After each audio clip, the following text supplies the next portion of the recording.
kwa kuandaa amali.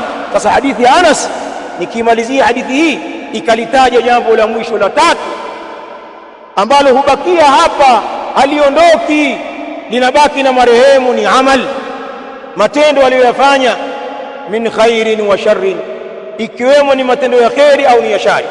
Faman ya'mal mithqala dharratin khairan yarah, Allah anasema, na yule ambaye atafanya amal kwa kiwango cha punje ndogo, wengine husema kwa kiwango cha mdudu chungu, akafanya amali ya kheri, yarahu, ataiona amali hiyo. Waman ya'mal mithqala dharratin sharran yarahu, na atakayefanya shari kwa ukubwa huo huo wa mdudu chungu, ataiona shari hiyo. Na hapa utapowekwa uko peke yako, unarejea kwa Allah subhanahu wa ta'ala, hauna wakukuliwaza zaidi ya amali zako. Qala Allah ta'ala, laqad ji'tumuna furada kama khalaqnakum awwala marra wa taraktum ma khawwalnakum wara'a dhuhurikum.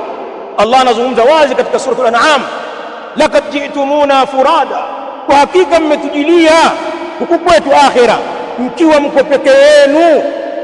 Baadhi ya ulama wanasema furada, la ahl wala mal wala munis, mtu hana mke, hana mali wala wakumliwaza, kama tunavyowalaza watu makaburini, peke yake.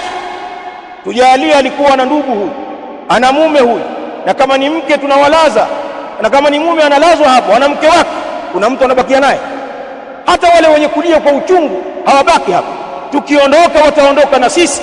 Allah ameyazungumza hayo kwenye Qur'an, laqad ji'tumuna furada kama khalaqnakum awwala marra, nyinyi mtatujia mkiwa wapweke kama vile ambavyo tumekuumbeni mwanzo wa jambo. Kama khalaqnakum awwala marra, mkiwa wapweke, hamna kitu, hufatan uratan buhman, mko peku, mko uchi, hamna chochote.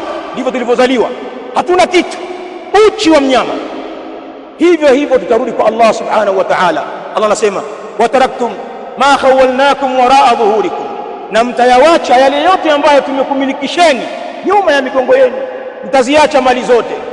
Allah subhanahu wa ta'ala anatuambia tena, yule ambaye atakayefanya wema, imekuja kwenye sura Fussilat, ni kwa ajili ya nafsi yake, na yule ambaye atafanya ubaya ni juu ya nafsi hiyo.